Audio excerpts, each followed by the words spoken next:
हमारा आज का जो टॉपिक है that is electric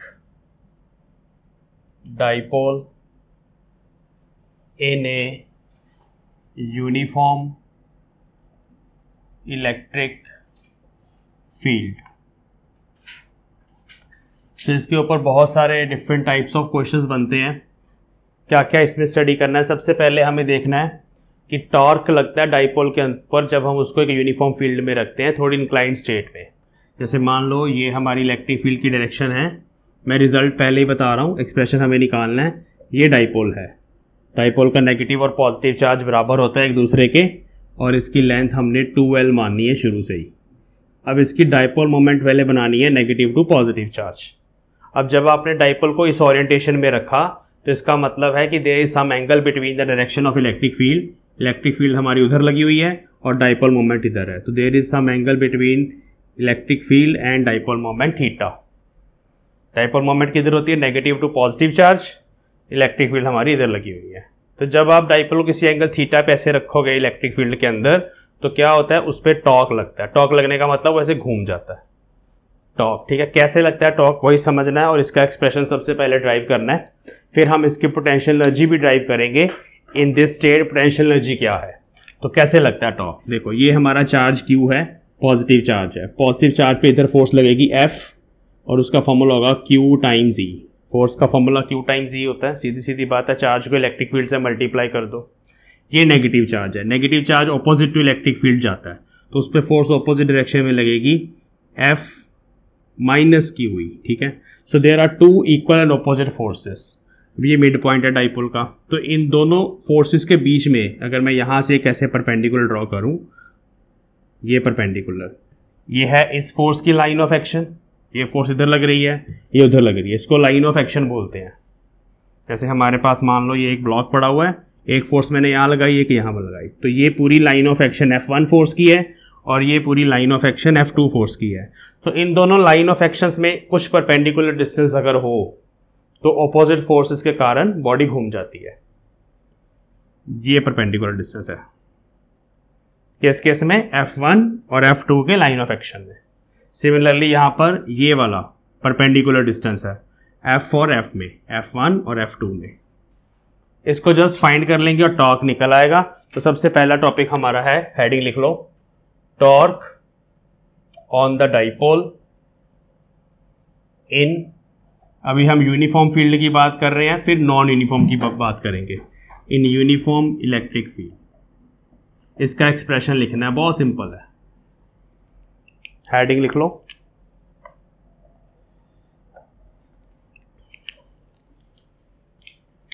so let us consider a dipole AB।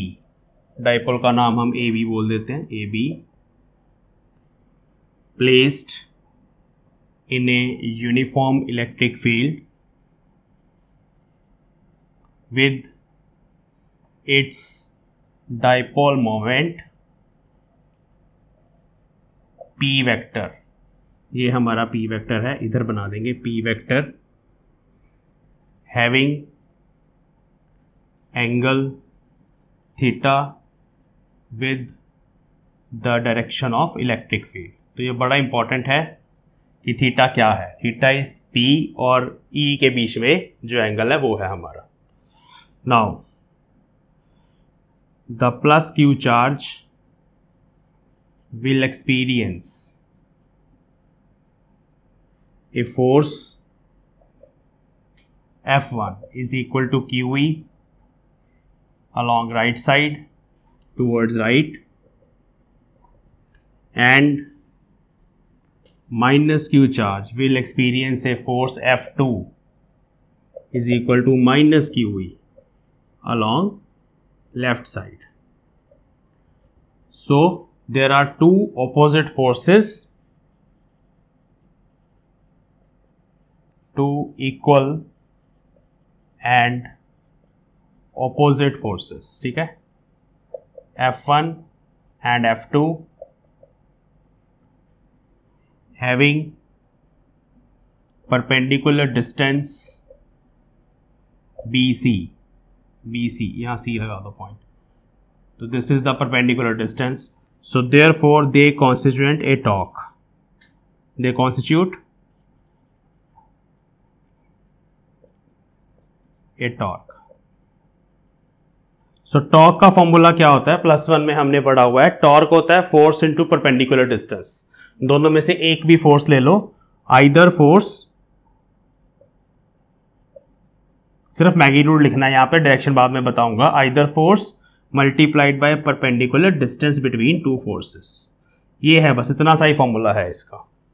Force की जगह क्या पुट कर देंगे, QE, फोर्स का फॉर्मूला भी जस्ट मैग्नीट्यूड लिख रहा हूं, QE, और परपेंडिकुलर डिस्टेंस यहां पे निकालना है। तो ये 2L हाइपोटेन्यूज है, ये परपेंडिकुलर है, तो ये आपको निकालना है 2L sin theta.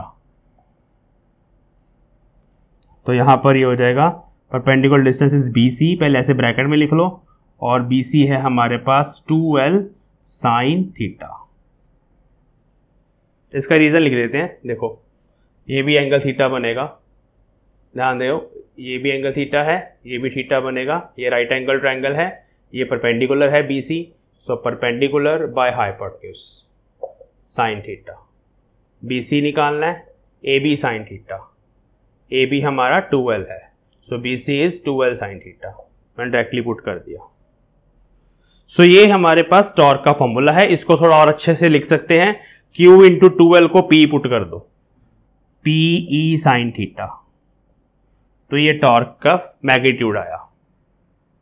Vector form में डायरेक्शन भी लिखनी है हमें, so in vector form tau is equal to P cross E, इसकी direction right hand thumb rule से मिलेगी, क्रॉस प्रोडक्ट की फॉर्म में हो जाएगा P cross E।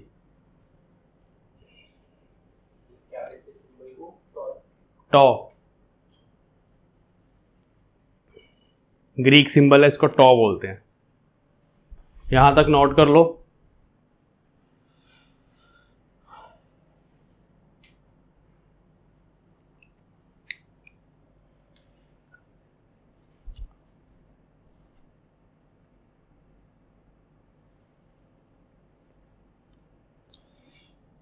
So direction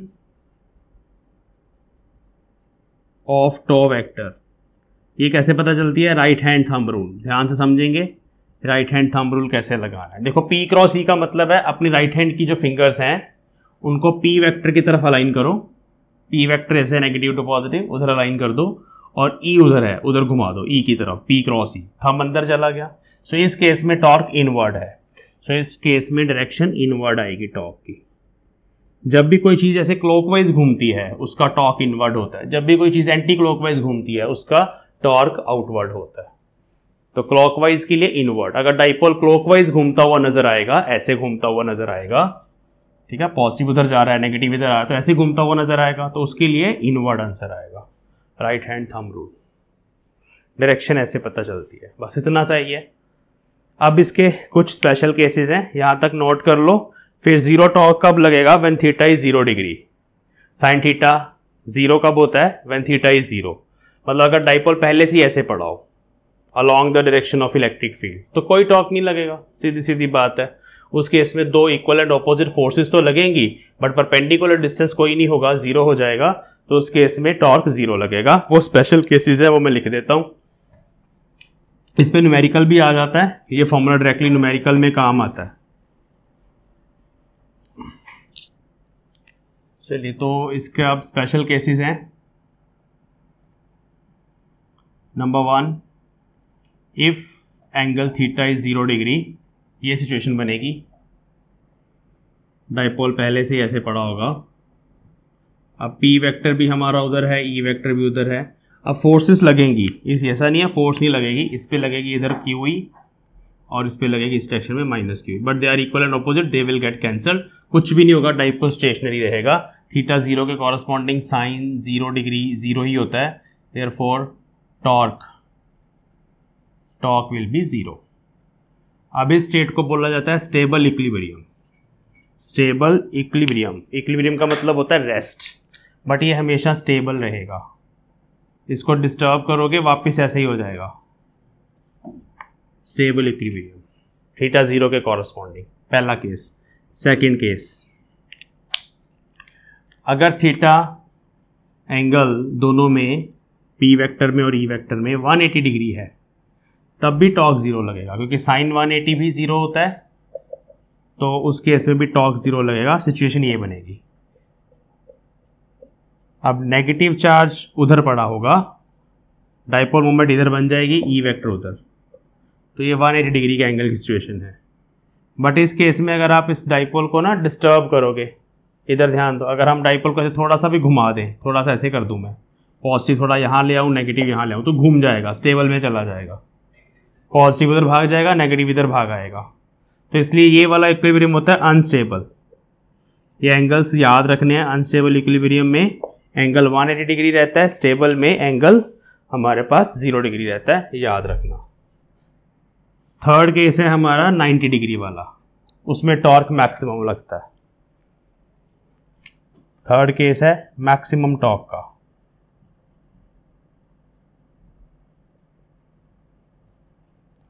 तो अगर हमारे पास थीटा 90 डिग्री होगा तो साइन 90 हमारे पास होता है 1, तो टॉर्क हो जाएगा सिंपली P इंटू ई। डायरेक्शन उसकी चलो अगर लिखनी है तो एन कैप, वो डिपेंड करेगा इनवर्ड या आउटवर्ड अलाइनमेंट पे। तो उस केस में टॉर्क होता है मैक्सिमम। 90 डिग्री की सिचुएशन में डाइपोल सबसे ज्यादा टॉर्क से घूमेगा। अगर ऐसे रखोगे इसको, डाइपोल को 90 डिग्री एंगल, तो ऐसे घूमेगा मैक्सिमम टॉर्क के साथ। तो ये सारे केसेस हैं छोटे छोटे। इस पे क्वेश्चन आ जाता है, कई बार बोल देते हैं कि किसी डाइपोल पे मैक्सिमम टॉर्क कितने न्यूटन मीटर लग रहा है, किसी डाइपोल पे मैक्सिमम टॉर्क इतने न्यूटन मीटर लग रहा है, दिया होता है, डाइपोल मोमेंट दी होती है, इलेक्ट्रिक फील्ड बताओ, तो सीधा यहाँ से आ जाएगा आंसर। तो बड़े आसान क्वेश्चन आते हैं इस पे, लेकिन इसको करके जाना है। नोट डाउन कर लो, नोट्स कॉपी में बना लो।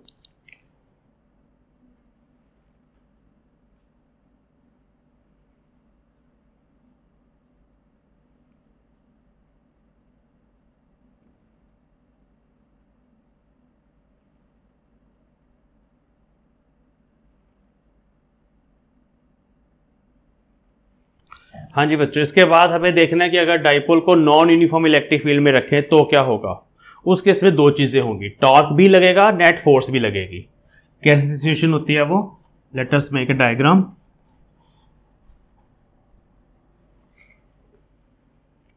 मान लो इस तरह की इलेक्ट्रिक फील्ड है, तो देख के पता चल रहा है कि यहां पर फील्ड स्ट्रांग है, क्योंकि इलेक्ट्रिक फील्ड लाइन से एक दूसरे के पास पास आ गई है, यहां पे वीक है। तो हमारे पास वैसे तो कॉन्टिन्यूस चेंज है, बट हम मान लो इसमें डाइपोल को ऐसे रखते हैं। अब इस रीजन में स्ट्रांग फील्ड है, तो इधर फोर्स F1 जो है थोड़ी बड़ी लगेगी, F2 फोर्स थोड़ी छोटी लगेगी। बाकी सब वैसे ही है, माइनस की हुई लगेगी, इस पे प्लस की हुई लगेगी, लेकिन E नहीं आएगा। अब यहाँ पे E2 लिखेंगे और E1 लिखेंगे। यहाँ फील्ड डिफरेंट है, यहाँ फील्ड डिफरेंट है, because field is now changing with distance. उधर चेंज हो रही है, फील्ड बराबर नहीं है दोनों फोर्सेस।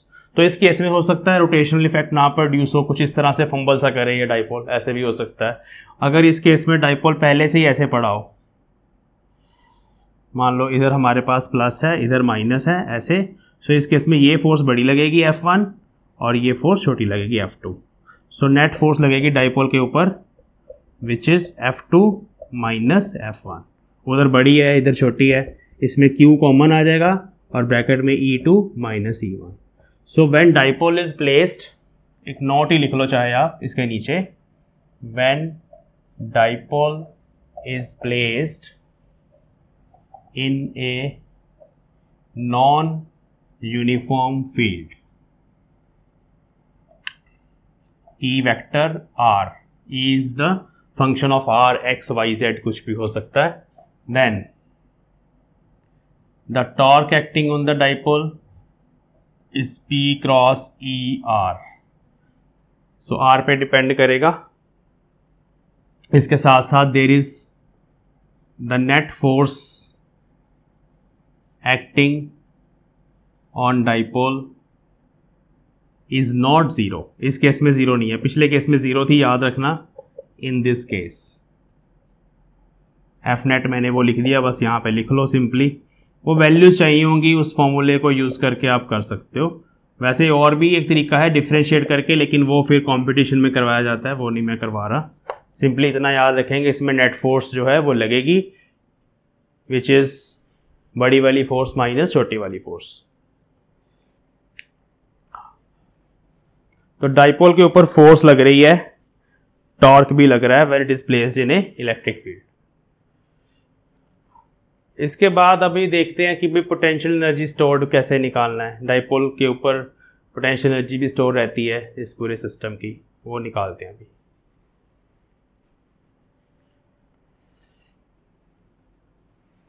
ओके बच्चों, तो अब हमें निकालनी है पोटेंशियल एनर्जी ऑफ डाइपोल। अगर एक डाइपोल को यूनिफॉर्म फील्ड में रख दें, कितनी पोटेंशियल एनर्जी होगी उसकी, उसका फॉर्मूला ड्राइव करना है। लेट अस डू, बहुत सिंपल है।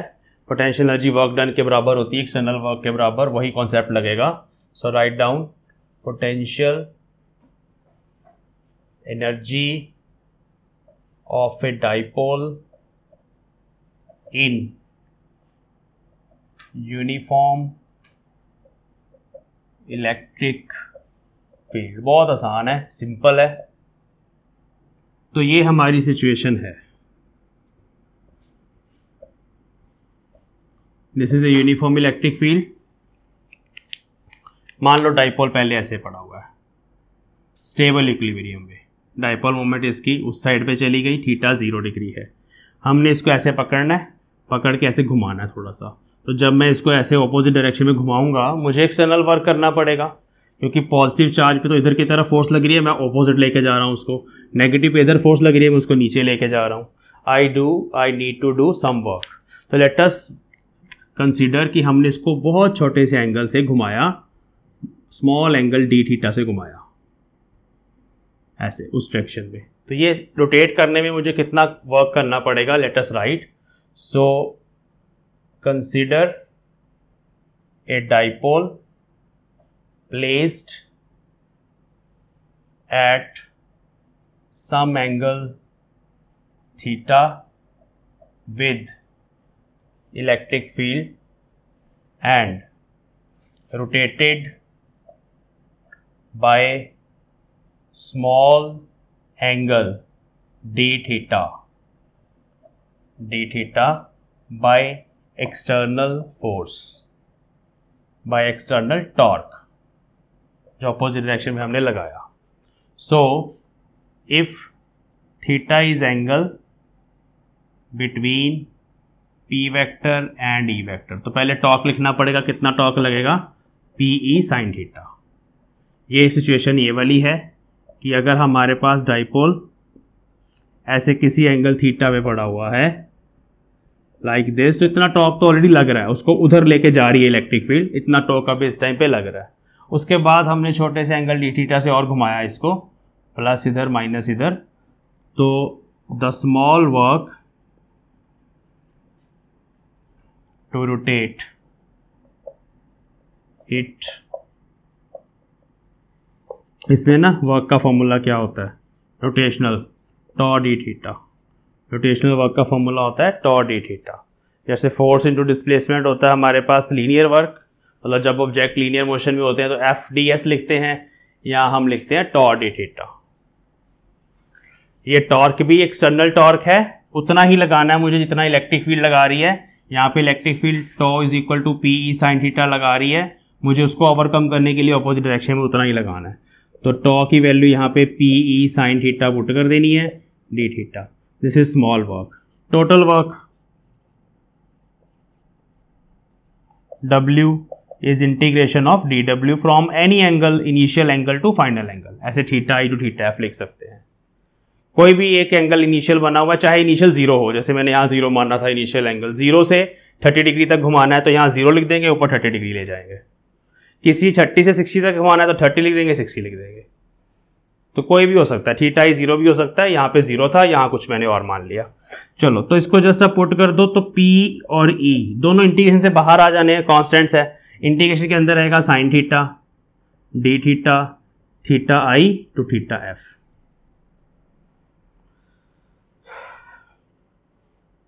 PE बाहर आ जाएगा क्योंकि PE जो है वो कांस्टेंट है, वो इंटीग्रेशन के अंदर नहीं रहेगा। साइन थीटा के इंटीग्रेशन माइनस कॉस थीटा, तो यहाँ आ जाएगा माइनस बाहर आ गया, minus PE cos theta limits theta i to theta f।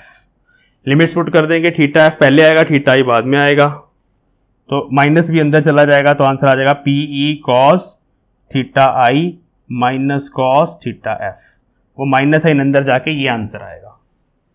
This is the work done to rotate the dipole from any angle theta I to theta F. और ये जरूरी नहीं थीटा आई छोटा होगा थीटा एफ बड़ा होगा, कुछ भी हो सकता है, नेगेटिव पॉजिटिव उसके अकॉर्डिंग आंसर आ जाएगा। किसी भी थीटा आई से थीटा एफ तक घुमाना है तो ये फॉर्मूला है, ये वर्क डन का फॉर्मूला है, and this is also equal to change in potential energy.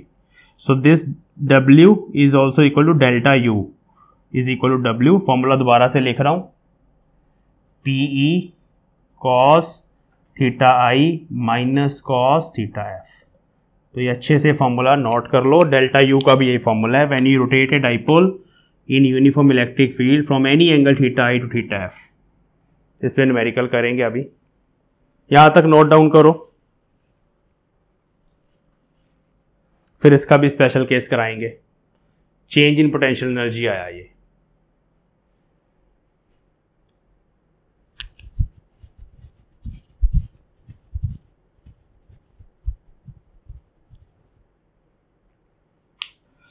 तो ये चेंज इन पोटेंशियल एनर्जी का फॉर्मूला है। अब पोटेंशियल एनर्जी स्टोर्ड का भी लिखेंगे, इसी से निकलेगा।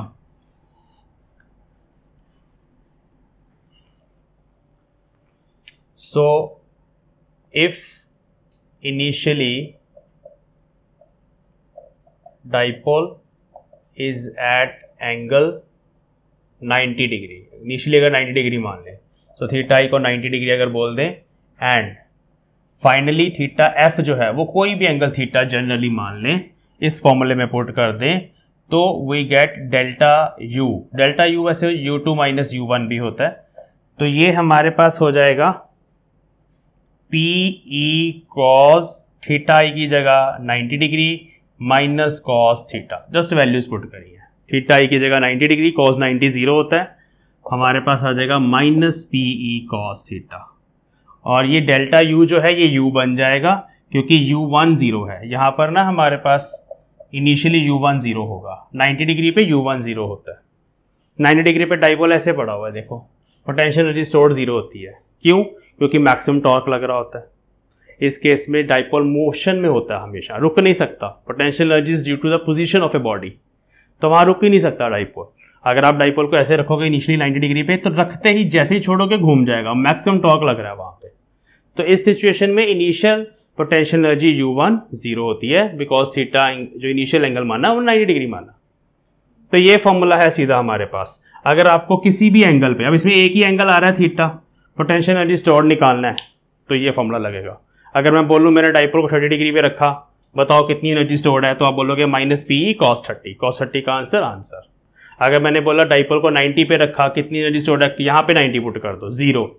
अगर मैंने बोला डाइपोल इनिशियली 0 डिग्री पे पड़ा हुआ है, तो जब आप यहाँ पे 0 पुट करोगे cos 0 1 माइनस पीई। तो अलग अलग एंगल्स पे आप पोटेंशियल एनर्जी स्टोर्ड इस फॉर्मूले से निकाल सकते हो। तो ये पोटेंशियल एनर्जी स्टोर्ड का फॉर्मूला है।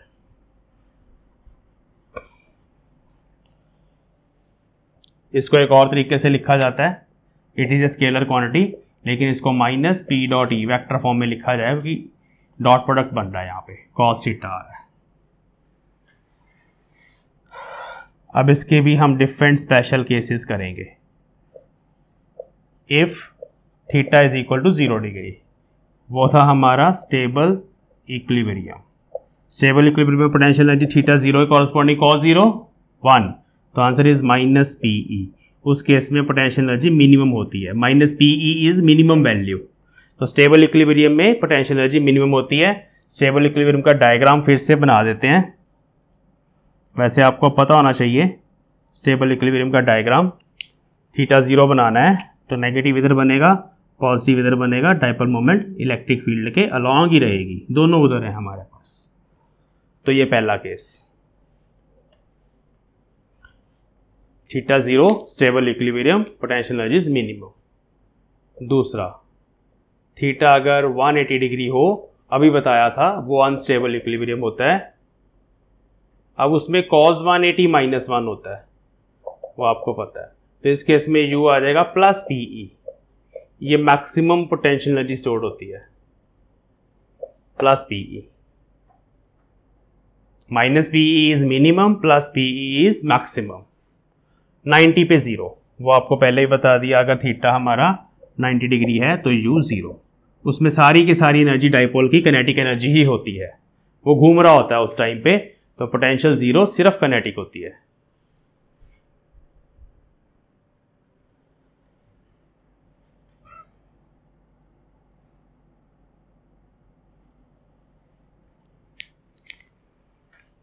तो ये सारे के सारे जो हमारे केसेस हैं याद रखने हैं। थीटा 0 पे स्टेबल, मिनिमम एनर्जी, टॉर्क 0। ठीक है, टॉर्क मैं पहले करवा चुका हूं, इस पे टॉर्क भी 0 होता है। 180 पे टॉर्क 0 बट एनर्जी मैक्सिमम। 90 पे torque maximum but energy 0।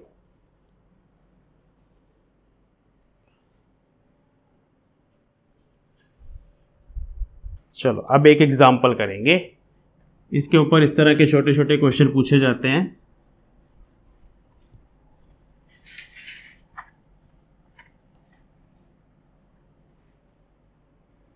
So example, if a dipole of dipole moment p vector is rotated by 30 degree from 60 degree to 90 degree, difference 30 degree है, 60 से 90 हमने घुमाया, in electric field E vector, find delta U, change in potential energy, और work done. एक ही बात है, external work done is equal to change in potential energy.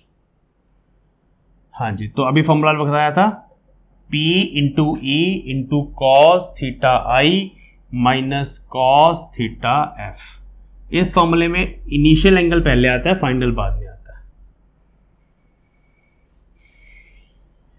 तो सीधा सीधा P into E cos theta I 60 degree minus cos 90, cos 90 तो वैसे ही 0 है, तो P E cos 60 is 1/2।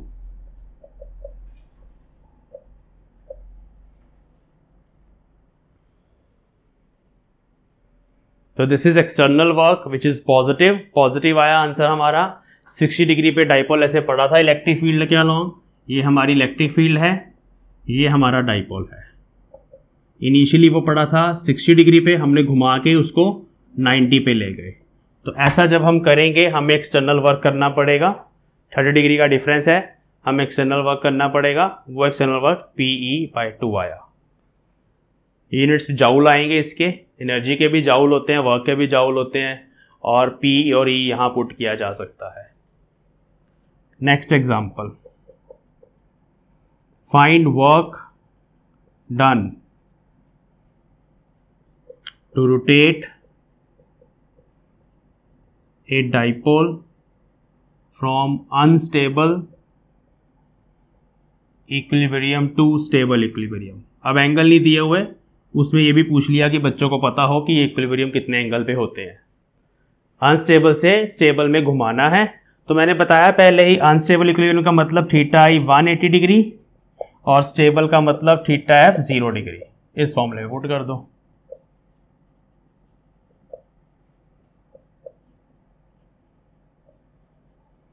cos 180 minus cos 0, cos 0 is 1, cos 180 is -1, तो answer is -2PE। Unstable से stable में अगर आप डाइपोल को घुमाओगे नेगेटिव वर्क करना पड़ेगा, आंसर -2PE आएगा।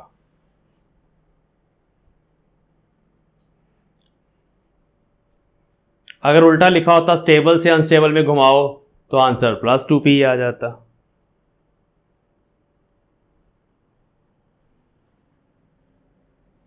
देखो, अनस्टेबल से स्टेबल में जब डाइपोल घुमाते हैं ना, हमें थोड़ी काम करना पड़ता है। अनस्टेबल का मतलब है हमारी इलेक्ट्रिक फील्ड उधर लगी हुई है और डाइपोल ऐसे पड़ा हुआ है, प्लस यहाँ माइनस यहाँ, तो आप थोड़ा सा ही डिस्टर्ब करो इसको, अपने आप घूम जाएगा वो, तो एक्सटर्नल वर्क नेगेटिव आएगा, पॉजिटिव अपने आप आएगा उधर इलेक्ट्रिक फील्ड की तरफ। ये वाला पॉजिटिव ऐसे भागेगा, आप थोड़ा सा भी डिस्टर्ब करोगे अपने आप स्टेबल में चला जाएगा। तो उस केस में पॉजिटिव वर्क कौन करता है? इलेक्ट्रोस्टैटिक फोर्सेस, वो पॉजिटिव करेंगी, एक्सटर्नल वर्क नेगेटिव होगा।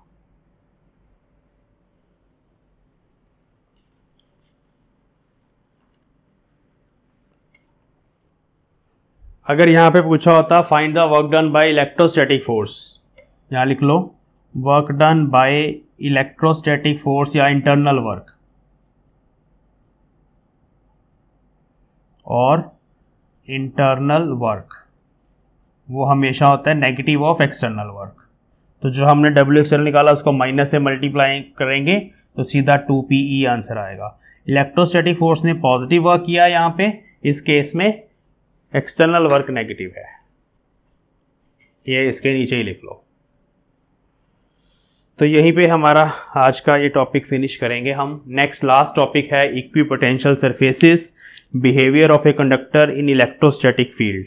ये दो तरह के इलेक्ट्रोस्टैटिक शील्डिंग भी है, और ये 2-3 थ्योरी के टॉपिक हैं। इक्विपोटेंशियल सरफेसेस की प्रॉपर्टी पूछी जाती है एग्जाम में, ड्रॉ करने के लिए पूछे जाते हैं, वो लास्ट टॉपिक है।